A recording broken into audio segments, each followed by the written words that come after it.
الحمد للہ رب العالمین والصلاة والسلام علی اشرف الانبیاء والمرسلین وعلی آلہ واصحابہ اجمعین۔ قال اللہ تعالی وتبارک فی القرآن المجید والفرقان الحمید۔ بسم اللہ الرحمن الرحیم۔ والضحیٰ واللیل اذا سجی۔ صدق اللہ مولانا العظیم وصدق رسولہ النبی الکریم الرؤوف الرحیم۔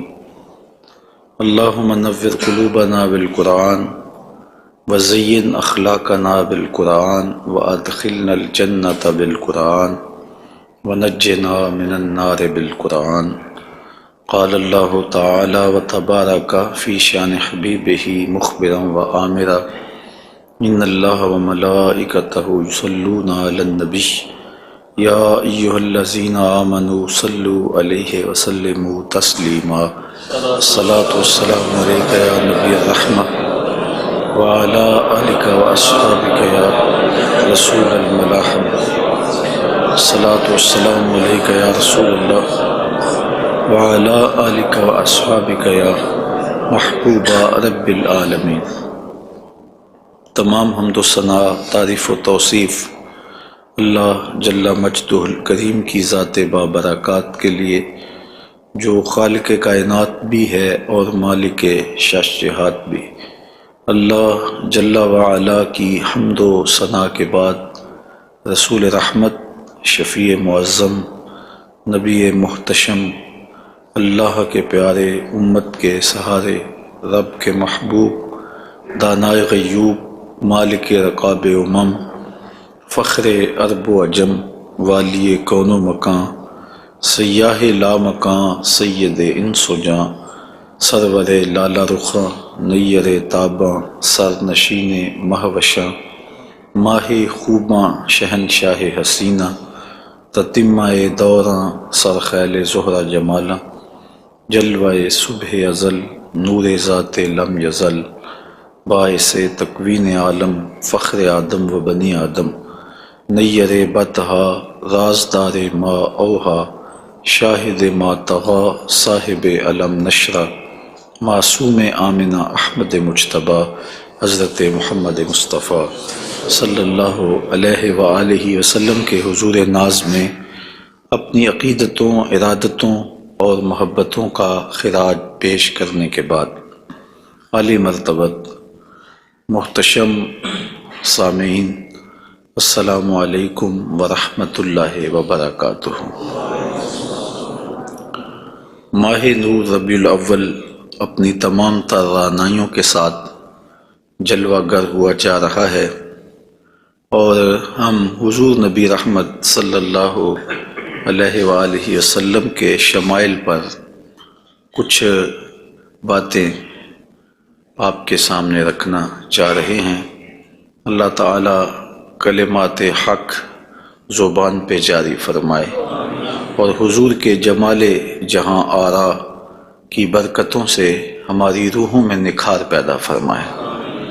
علماء نے لکھا ہے کہ حضور کے حلیہ شریف کو بیان کرنے سے دلوں میں حضور کی محبت پیدا ہوتی ہے، اور سننے والوں کو، بیان کرنے والوں کو حضور کا پیار ملتا ہے، حضور کی محبت ملتی ہے، اور اس کی برکت سے حضور کے دیدار کی دولت بیدار بھی نصیب ہو جاتی ہے۔ ہماری آرزو ہے کہ ہم آقا و مولا حضور ختم المرتبت صلی اللہ علیہ وآلہ وسلم کے شمائل کا درس سنیں، بیان کریں، ہماری بھی قسمت جاگے، زندگی میں وہ شب بھی آئے کہ آنکھیں بند ہوں اور مقدر جاگ اٹھے، اور میں سو جاؤں یا مصطفیٰ کہتے کہتے، کھلے آنکھ صلی اللہ کہتے کہتے۔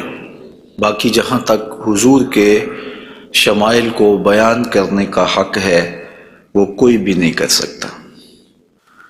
ہم تو 14 صدیوں کے فاصلے پہ ہیں۔ جن لوگوں نے حضور کو دیکھا، وہ بھی حضور علیہ السلام کا حلیہ بیان کرنے سے اپنے آپ کو قاصر سمجھتے ہیں۔ فرماتے ہیں ہمارے میں طاقت نہیں کہ ہم حضور کا حلیہ بیان فرمائیں۔ چند اصحاب نے حضور کا حلیہ بیان کیا، بلکہ صحابہ ایک دوسرے سے پوچھتے تھے حضور کیسے تھے؟ میاں تم نے نہیں دیکھا؟ کہا دیکھ کر بھی نہیں دیکھا۔ ہمت ہی نہیں تھی کہ حضور کے جمال جہاں آرا کو آنکھ بھر کے دیکھ سکیں۔ جن لوگوں نے حضور کا حلیہ بیان کیا ہے یہ وہ لوگ ہیں جنہوں نے یا تو حضور کو بچپن میں دیکھا ہے یا بہت قریب رہے ہیں اور حضور کو سوئے ہوئے دیکھا ہے، تو وہ حضور کا حلیہ بیان فرماتے ہیں۔ حضرت حسان بن ثابت رضی اللہ تعالی عنہ حضور کا حلیہ بیان فرماتے ہیں، کہتے ہیں کہ میں جو حضور کے شمائل کو تمہارے سامنے رکھتا ہوں تو اس کی وجہ یہ ہے کہ مجھے حضور کو دیکھنے کا ایک طریقہ آ گیا تھا، اور وہ یہ کہ فلما نظرت الی انوارہ فودعت کفی علی عینی خوفا من ذہاب بصری، تو میں اپنی آنکھوں پہ انگلیاں رکھ کے انگلیوں کی اوٹ سے حضور کے چہرے کو دیکھتا تھا کہ حضور کے جلووں کی چمک سے میری آنکھوں کی بینائی نہ جاتی رہے۔ یہ کون کہہ رہے ہیں؟ حضرت حسان بن ثابت رضی اللہ تعالی عنہ۔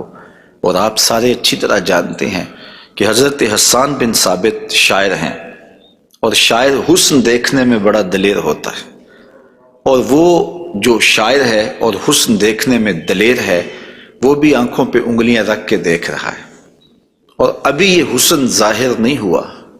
امام قرطبی علیہ رحمہ لکھتے ہیں کہ حضور نبی رحمت صلی اللہ علیہ وآلہ وسلم کا حسن ظاہر نہیں ہوا تھا، اور اگر جمال رسول صلی اللہ علیہ وآلہ وسلم کا ظہور ہو جاتا تو کوئی دیکھنے کی تاب ہی نہ رکھتا۔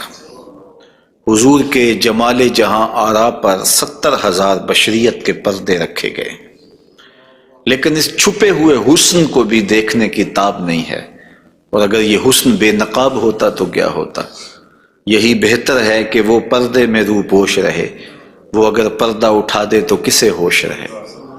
حضرت شاہ ولی اللہ محدث دہلوی علیہ رحمہ نے اپنے والد حضرت شاہ عبد الرحیم محدث دہلوی علیہ رحمہ سے روایت کیا ہے کہ میرے والد شاہ عبد الرحیم خواب میں حضور کی زیارت کی، اور یہ بات آپ اچھی طرح جانتے ہیں کہ جس نے حضور کو خواب میں دیکھا اس نے حضور کو ہی دیکھا۔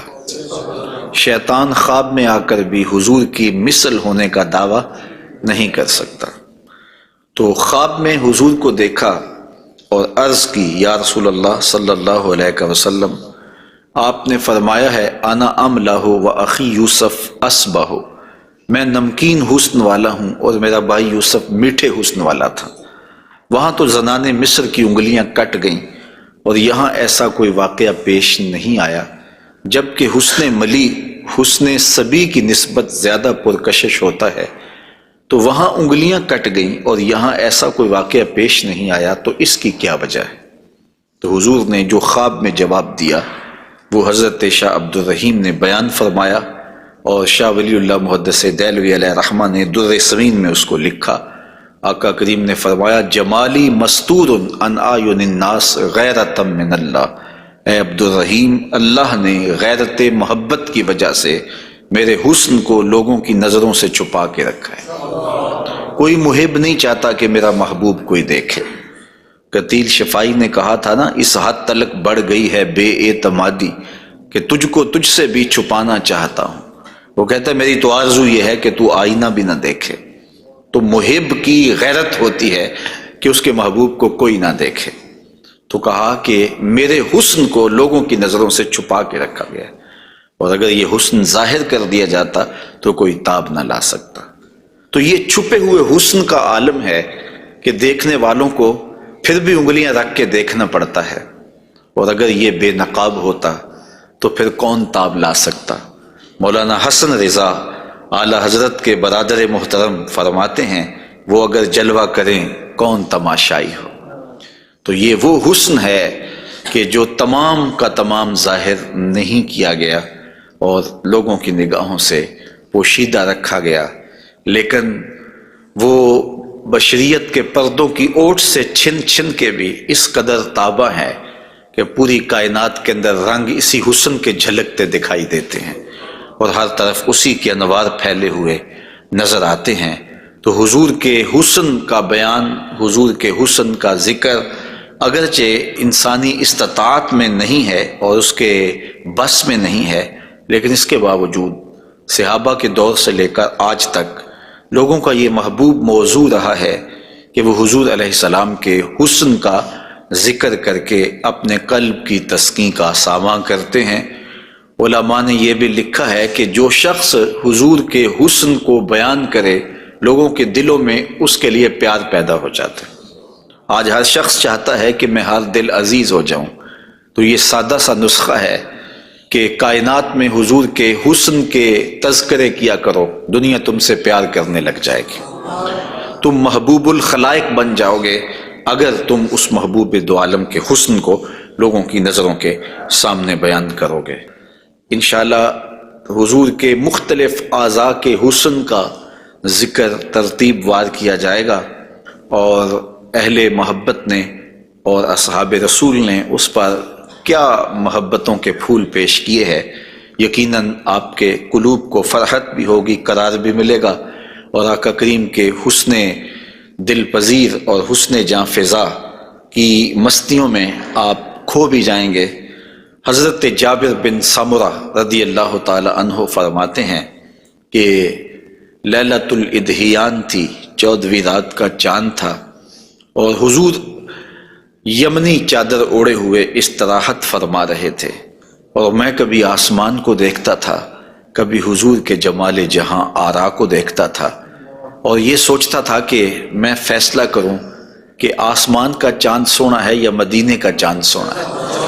تو حضرت جابر بن سمرہ رضی اللہ تعالیٰ عنہ فرماتے ہیں پھر میں نے فیصلہ کیا فائزہ ہوا احسن عندی من القمر، میں نے کہا آسمان کا چاند نہیں مدینے کا چاند سونا ہے، چونکہ چاند کی چمک بھی حضور کے در کی خیرات ہے۔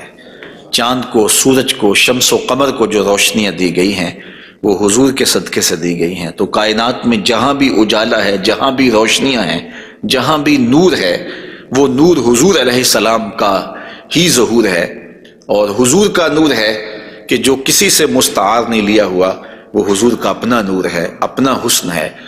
علامہ بوصیری علیہ رحمہ نے کتنی خوبصورت بات کہی، منزہ عن شریک فی محاسنہ فجوہر الحسن فیہ غیر منقسم، کہ حضور اپنے محاسن میں، اپنے کمالات میں کسی شریک سے منزہ ہیں، اور آپ کا جوہر حسن جو ہے وہ غیر منقسم ہے۔ تو حضور کا حسن کسی سے مستعار نہیں لیا ہوا، بلکہ پوری کائنات کو جو حسن ملا ہے وہ حضور کی دہلیز کی عطا ہے، حضور کی چوکھٹ کی خیرات ہے۔ تو زمانہ چمک رہا ہے تو حضور کے انوار سے، اور بریلی سے آج بھی آواز آ رہی ہے، چمک تجھ سے پاتے ہیں سب پانے والے، میرا دل بھی چمکا دے چمکانے والے۔ تو ساری روشنیاں اسی دہلیز سے پھوٹتی ہیں، اسی در سے پھوٹتی ہیں، سارے اجالے اسی چوکھٹ سے نکلتے ہیں۔ اللہ نے اپنے محبوب علیہ السلام کو جو حسن دیا، جو جمال دیا، حضرت برا بن عازب رضی اللہ تعالیٰ عنہ بیان فرماتے ہیں، امام بخاری و مسلم نے اس کو روایت کیا ہے، کان رسول اللہ صلی اللہ علیہ وسلم احسن الناس وجہا، کائنات میں جتنا سونا چہرہ میرے حضور کا تھا کسی کا تھا ہی نہیں، سب سے زیادہ سونا اور خوبصورت چہرہ اللہ نے اپنے محبوب کو عطا کیا ہے۔ اور حضرت ابو ہریرہ رضی اللہ تعالی عنہ سے معروف روایت ہے جس کو امام ترمذی نے اور باقی محدثین نے روایت کیا ہے، حضور فرماتے ہیں حضرت ابو ہریرہ، ما رأیت شیئا احسن من رسول اللہ صلی اللہ علیہ وسلم، میں نے حضور سے سونا کوئی دیکھا ہی نہیں۔ اور حضرت حسان بن ثابت کہتے ہیں کہ آج تک کسی ماں نے ایسا سونا جنم ہی نہیں دیا، سونا دیکھتے کیسے، کسی ماں نے ایسا جنم ہی نہیں دیا۔ حضرت ابو ہریرہ نے ایک موقع پہ فرمایا کہ کل قمر لیلۃ البدر لم ارا قبلہ ولا بعدہ مثلہ، کیا پوچھتے ہو 14ویں رات کا چمکتا ہوا چاند تھے میرے حضور۔ پھر کہتے ہیں نہیں نہیں نہیں، حضور جیسا نہ پہلے دیکھا ہے نہ بعد میں دیکھا۔ تو حضرت حسان بن ثابت فرماتے دیکھتے کیسے، کسی ماں نے جنم دیا ہوتا تو دیکھتے۔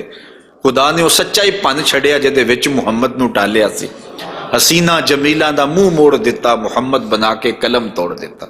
تو اللہ تعالیٰ نے ایسا پیکر تراشا ہے، ایسی صورت بنائی ہے کہ جس کی مثل کائنات کے اندر نہ کوئی دوسری صورت ہے۔ اور میرے محبوب کے جمال جیسا نہ کوئی دوسرا جمال ہے، تو وہ حسن، وہ جمال، وہ کمال اور وہ شانیں اور وہ مراتب رفیع عطا کیے گئے جو انہی کا مقسوم ہے۔ حضور کا پورا جسم انور اور حضور کا وجود مسعود برکتوں سے مالا مال تھا اور حسن اور جمال کا آئینہ دار تھا۔ لا یجلس الذباب علی جسدہ، ساری زندگی حضور کے بدن پہ کبھی مکھی نہیں بیٹھی، آقا کریم علیہ الصلوۃ والسلام کے بدن پہ کبھی میل نہیں آیا، حضور کی آنکھوں کے اندر کبھی میل نہیں آیا، حضور کو ساری زندگی بلغم نہیں آئی، آقا کریم کی مبارک بغلیں بے بال تھیں اور بالکل باقی جلد کی طرح سفید تھیں۔ حضور علیہ السلام کا لعاب شہد سے زیادہ میٹھا تھا اور کستوری سے زیادہ خوشبودار تھا۔ حضور کے فضلات مبارکہ جو ہے وہ امت کے حق میں پاک ہیں، اور جہاں حضور علیہ السلام قضائے حاجت کے لیے جاتے تو وہاں بعد میں جا کے دیکھا جاتا تو کوئی چیز نظر نہ آتی سوائے کستوری کی خوشبو کے۔ تو آقا کریم علیہ الصلوۃ والسلام کو کبھی جمائی نہیں آئی، کبھی حالت نیند میں حضور نبی رحمت صلی اللہ علیہ وآلہ وسلم ناپاک نہیں ہوئے، حضور نبی رحمت صلی اللہ علیہ وسلم پر کوئی نجاست نہیں آئی، اور آقا کریم کے بدن کا سایہ بھی نہیں تھا تاکہ زمین کے اوپر حضور کا سایہ نہ گرے۔ کائنات میں ایسا کون ہو سکتا ہے جیسا آمنہ کا لال تھا؟ تو وہ حسن دیا گیا، وہ جمال دیا، جس پہلو سے دیکھو حضور بے مثال نظر آتے ہیں اور بے مثل نظر آتے ہیں۔ آئیے ہم حضور نبی رحمت صلی اللہ علیہ وآلہ وسلم کے جسم کے حوالے سے پہلے کچھ بات کریں اور پھر حضور کے اعضاء کی طرف چلتے ہیں۔ حضور کا مبارک جسم بے سایہ تھا، اور یہ سایہ نہ چاند کی چاندنی میں دکھائی دیتا تھا اور نہ سورج کی روشنی میں پڑتا تھا۔ حضرت ذکوان رضی اللہ تعالی عنہ روایت کرتے ہیں، فرماتے ہیں کہ ان رسول اللہ صلی اللہ علیہ وسلم لم یکن یرا لہ ظل فی شمس ولا قمر، حضور کا سایہ نہ سورج کی روشنی میں ہوتا تھا اور نہ چاند کی چاندنی میں ہوتا تھا۔ اور حضرت عثمان رضی اللہ تعالی عنہ خلیفہ ثالث رضی اللہ تعالی عنہ اس کی وجہ بیان فرماتے ہیں کہ حضور کا سایہ کیوں نہیں تھا۔ فرماتے ہیں ان اللہ ما اوقع ظلک علی الارض لئلا یدع انسان قدمہ علی ذلک الظل، اللہ تعالیٰ نے محبوب کا سایہ زمین پہ اس لیے نہیں پڑنے دیا کسی انسان کا قدم محبوب کے سائے پہ نہ آ جائے۔ اللہ اکبر۔ لیکن حضرت شیخ احمد مجدد الفسانی علیہ رحمہ نے ایک بڑی خوبصورت بات کہی، اور ہمارے لیے وہ بڑی ٹھنڈک اور بڑی تسکین کا سامان ہے۔ وہ فرماتے ہیں کہ اورا صلی اللہ علیہ وسلم سایہ نبود، آقا کریم علیہ السلام کا سایہ نہیں تھا۔ در عالم شہادت، اس عالم شہادت میں حضور کا سایہ نہیں تھا، اور یہ بات ثابت ہے، اور تقریباً تمام مکاتیب فکر کے لوگ، ایک دو مکتبہ فکر کے علاوہ باقی سارے اس بات کو تسلیم کرتے ہیں۔ رشید احمد گنگوہی نے بھی یہ بات لکھی ہے، امداد السلوک کے اندر یہ روایت موجود ہے کہ بتواتر ثابت شد کہ حضرت علی سایہ نہ داشتن۔ وہ کہتے ہیں کہ یہ بات تواتر کے ساتھ ثابت ہے کہ جناب صلی اللہ علیہ وسلم کا سایہ نہیں تھا۔ تو حضرت شیخ فرماتے ہیں کہ عالم شہادت میں حضور کا سایہ نہیں تھا۔ شیخ احمد مجدد الفسانی، کیوں سایہ نہیں تھا؟ فرماتے ہیں سایہ ہر شخص از شخص لطیف تر است، کسی چیز کا سایہ اس شے سے زیادہ لطیف ہوتا ہے، چوں لطیف تر از وے صلی اللہ علیہ وآلہ وسلم در عالم نہ باشد اورا سایہ چے صورت دارد۔ جب حضور سے لطیف کائنات میں شے ہی کوئی نہیں ہے تو پھر سایہ کیا معنی رکھتا ہے؟ کائنات میں حضور سے لطیف ہے ہی کوئی چیز نہیں ہے، حضور کی مثل عالم مقام میں ممکن ہی نہیں ہے۔ اب مجھے یہ بتائیں کہ جس کا سایہ بھی نہیں تھا اس کا ثانی ہو سکتا ہے؟ تو یہ کون خاکے تراش رہے ہیں؟ کس کے خاکے تراش رہے ہیں؟ خاکے تو خاکیوں کے ہوتے ہیں۔ جو پیکر نور ہو، جس کا سایہ بھی نہیں ہے، اس کے خاکے کیسے ہو سکتے ہیں؟ تو حضور کی مثل تو بزم عالم میں ممکن ہی نہیں ہے۔ اقبال بھی بول پڑے رخ مصطفیٰ ہے وہ آئینہ، کہ اب اس سا دوسرا آئینہ نہ کسی کی بزم خیال میں، نہ دکان آئینہ ساز میں، ممکن ہی نہیں ہے۔ خدا نے وہ سچائی پان چھڑیا جدے وچ محمد نو ڈالیا سے۔ تو آقا کریم علیہ الصلوۃ والسلام کا سایہ نہیں بنایا، اور کائنات کے اندر وہ بے مثل بھی ہیں، وہ بے مثال بھی ہیں۔ تو یارو جس کا سایہ بھی نہیں ہے اس کا ثانی کیسے ہو سکتا ہے؟ تو آقا کریم علیہ الصلوۃ والسلام کا مبارک قد انور، حضور کا جسم نور، اللہ تعالیٰ جل شانہ نے حضور کو قد رانا دیا ہوا۔ امیر خسرو نے کہا تھا نا، پری پیکر نگارے سرو قد لالا رخسارے، سراپا آفتے دل بود شب جائے کہ من بودم، خدا خود میرے مجلس بود اندر لا مکان خسرو، محمد شم محفل بود شب جائے کہ من بودم۔ تو حضور کا قد انور، اللہ اکبر، اس کے بارے میں حضرت سیدنا علی المرتضیٰ رضی اللہ تعالی عنہ سے مروی روایت سنیے۔ فرماتے ہیں لم یکن بالطویل الممغت ولا بالکثیر المتردد وکان ربعۃ من القوم لم ارى قبلہ ولا بعدہ مثلہ۔ فرمایا کہ حضور علیہ السلام کا قد لمبا بھی نہیں تھا، حضور پست قامت بھی نہیں تھے، حضور درمیانی قد و قامت کے حامل تھے۔ پھر آگے کہتے ہیں نہیں حضور جیسا نہ پہلے دیکھا نہ بعد میں دیکھا۔ اور حضرت انس رضی اللہ تعالیٰ عنہ فرماتے ہیں کان رسول اللہ صلی اللہ علیہ وسلم لیس بالذاہب طولا وفوق الربا اذا جامع القوم غمرہم۔ فرماتے ہیں حضور پست قامت نہیں تھے، حضور درمیانی قد و قامت کے تھے۔ پھر کہتے ہیں نہیں، درمیانی قد و قامت سے بھی اٹھتا ہوا حضور کا قد تھا، یعنی قد اتنا لمبا نہیں تھا کہ بہت لمبا قد بھی اچھا نہیں لگتا اور پست قامتی بھی عیب ہے، تو درمیانہ قد ہونا یہ حسن ہے، لیکن درمیانے سے بھی کچھ اٹھتا ہوا یہ مزید حسن ہے، اور یہ اللہ نے اپنے محبوب کو قد دیا تھا۔ لیکن اس کے ساتھ یہ شان تھی کہ لمبے لمبے قد والے لوگ موجود ہوتے اور حضور بھی ان میں موجود ہوتے۔ اذا جامع القوم غمرہم، جب حضور تشریف فرما ہوتے تو حضور سب سے اونچے دکھائی دیتے، قد درمیانہ تھا لیکن دکھائی اونچے دیتے۔ علماء نے اس کی تشریح میں لکھا ہے کہ حضور علیہ الصلوۃ والسلام کا یہ معجزہ تھا، یہ شان تھی، یہ نبوی وجاہت تھی کہ حضور سب سے اونچے دکھائی دیتے تھے۔